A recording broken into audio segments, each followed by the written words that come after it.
Yan. Yan yung trabaho, busy si kabayan.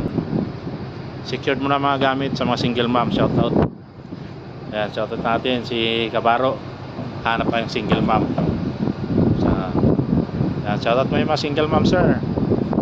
Shoutout sa mga single mom. Yan. Yan yung trabaho, busy si kabayan.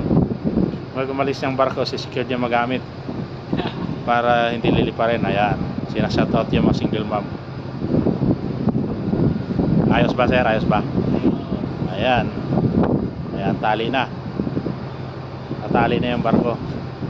Yung ano pala gamit, tatali sa barko para hindi liliparin.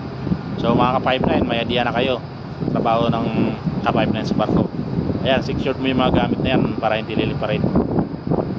Ayan, si ka-pipeline natin, isang marino. So shoutout sa lahat. Ayan, oh. Ang ganda ng view dito sa paligid.